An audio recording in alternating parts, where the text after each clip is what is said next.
Yes, mambo vipi mtazamaji wa PMTV, karibu kwenye PMTV Updates. Na kwenye PMTV Updates bwana, tupo na wananchi, tupo na wanajangwani, tupo na watu ambao wanapigana kimataifa, nikiwa nazungumzia michuano ya klabu bingwa. Na tunajua siku ya Jumamosi majira ya saa 10 klabu ya Young Africans ilikuwa na mchezo dhidi ya FAR Rabat kule visiwani Zanzibar, ambao mchezo huo ulitamatika kwa klabu ya Young Africans kuibuka na ushindi wa bao 1-0. Lakini baada ya mchezo huo kutamatika, kuna kitu ambacho kocha wa wapinzani, yani nikiwa naizungumzia klabu ya FAR Rabat, Alexander Santos, alikizungumza baada ya mchezo. Nitanukuu kile ambacho alikizungumza. Alisema Pacome ni kiungo hatari akiwa na mpira, na kwamba ana uamuzi wa kiujasiri mkubwa na ana uwezo wa kufungua ukuta wote kutokana na ujuzi na ubunifu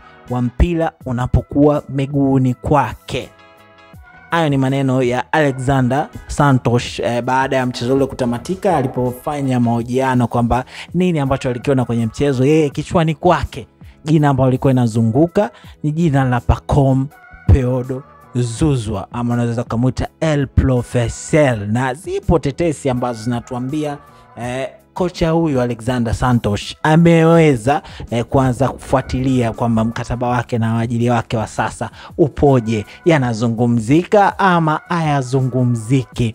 Na hii ni kutokana na kile ambacho Pacome alikionyesha kwenye mchezo huo. Sasa wewe unatakiwa utuambie hapo kama unahisi lolote linaweza kutokea kwa FAR Rabat pamoja na Pacome Pedro Zouzoua, kwa sababu tunafahamu Young Africans msimu uliopita kwa na Stefan Aziz Ki wakauza, walishaikuwa na Fiston Kalala Mayele wakauza, wameonyesha ni watu ambao wako willing kufanya biashara. Je, unahisi wako tayari kufanya biashara ya Pacome Pedro Zouzoua hivi sasa kuelekea dirisha dogo ambalo litaanza tarehe 1 Januari mwaka 2026? Tutaendelea kumuona Pacome au tegemea kumuona Pacome akiwa kwenye malisho mapya? Lakini wakati Pacome anatajwa kutafuta malisho mapya, basi nikwambie tu malisho mapya yako yanatakiwa kuwa pmbet.co.tz.